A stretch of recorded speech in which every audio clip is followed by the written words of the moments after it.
హామీలన్నీ కూడా ఇచ్చి ప్రజలకి మరి ఏదైతే తప్పుడు వాగ్దానాలు చేశారో ఆ వాగ్దానాలన్నింటినీ కూడా ప్రజలకు చేర్చాలని చేస్తూ మనం పార్టీని బలోపేతం చేస్తూ వాళ్ళు చెప్పినవి కూడా నీటి నోట్లు, వాళ్ళు చెప్పినవి కూడా అబద్ధాలు, ఒకటి కూడా ఇప్పటి వరకు నెరవేర్చబట్టలేదు అనేదాన్ని ప్రజలకు తీసుకెళ్ళడానికి నూతనంగా మాకు ఒక ఆదేశాలు ఇచ్చి ఈ విధంగా బుక్లెట్ ఇచ్చి ఈ బుక్లెట్లో 29 కమిటీలు నియోజకవర్గ స్థాయి నుంచి అదేవిధంగా మండల స్థాయి వరకు మరి అదే జిల్లా స్థాయి రాష్ట్ర స్థాయి అనుబంధ విభాగాలు అనుబంధ సంస్థలు అన్నింటినీ కూడా వేయాలని చెప్పి ఆదేశించడం జరిగింది.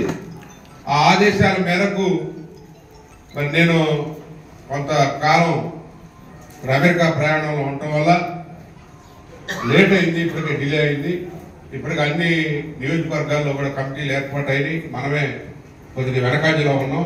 అయినా పర్లేదు, మనం త్వరగా పూర్తి చేసుకొని నూతన రక్తంతో నూతన ఉత్తేజంతో కొత్త సంవత్సరంలో మరి ఇంకా పార్టీని బలోపేతం చేయడం కోసం జగన్మోహన్ రెడ్డి గారిని ఈ రాష్ట్రంలో మరి ఆయన చేసిన సంక్షేమ అభివృద్ధి కార్యక్రమాలు, సంక్షేమం అంటేనే ఇతర రాష్ట్రాల నుంచి వచ్చి ఇక్కడ చూశారు మన యొక్క స్కీమ్స్ మొత్తం కూడా.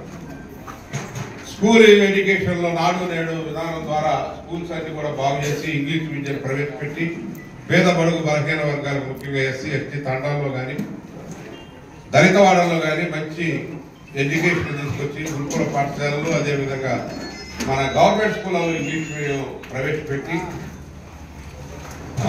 ఐబీ స్థాయి వరకు ఇంటర్మీడియట్ స్థాయిలో ఐబీ ఎడ్యుకేషన్ కూడా అంటే ఇంటర్నేషనల్ స్థాయిలో విద్యని పిల్లలకు అందజేయాలని ఒక స్టాండర్డ్ ఎడ్యుకేషన్ తీసుకొచ్చినటువంటి ఘనత జగన్మోహన్ రెడ్డి గారికి దక్కుతా ఉంది. అదే రాజశేఖర రెడ్డి గారు ప్రవేశపెట్టింది మొదలు జగన్మోహన్ రెడ్డి గారు దిగిపోయేంత వరకు కూడా ఎవరికి ఏ తప్పు చేసినా కార్పొరేట్ వైద్యాన్ని మంచిగా అందించి ఆయన మన్నల్లో పొందినటువంటి విషయం మనం అందరం కూడా గుర్తుంచుకోవాల్సిన విషయం.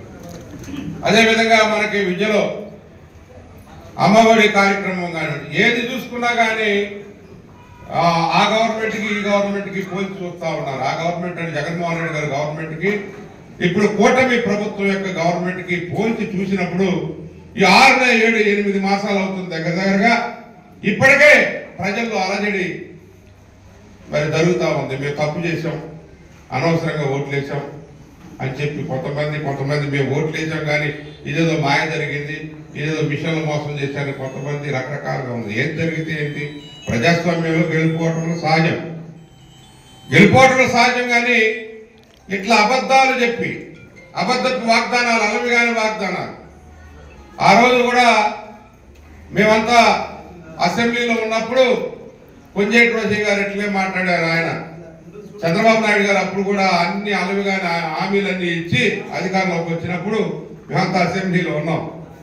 అప్పుడు కూడా రోషయ్య గారు ఏంటండి చంద్రబాబు గారు నువ్వు ఈ విధంగా మాట్లాడతావు, బడ్జెట్ తెలుసు, అన్ని తెలుసు, అప్పులు తెలుసు, అన్ని ఖాతాలన్నీ లెక్కలన్నీ తెలుసు, నేను ఆర్థిక శాస్త్రవేత్తలు అంటావు, తీరా వచ్చి ఇప్పుడు అసెంబ్లీలోకి వచ్చి ప్రజలారా మీరే ఆలోచించండి, జీతాలు ఇవ్వడానికి కూడా డబ్బులు లేవు, మీరే చెప్పాలా ఈ సంక్షేమ కార్యక్రమాలు నేను అమలు చేయలేను, మీరు ఆలోచించి నిర్ణయాలు తీసుకోవాలి, మీరు మద్దతు పలపాలి. ఏంటి మద్దతు పలికేది, అన్ని అలవుగానే హామీలన్నీ ఇచ్చుకోవాలకి ఇలా అర్థం చేసుకోమని చెప్తున్నారు. అవి చూస్తేనే భయం వేస్తుందని అసెంబ్లీ సాక్షిగా చెబుతా ఉన్నాడు.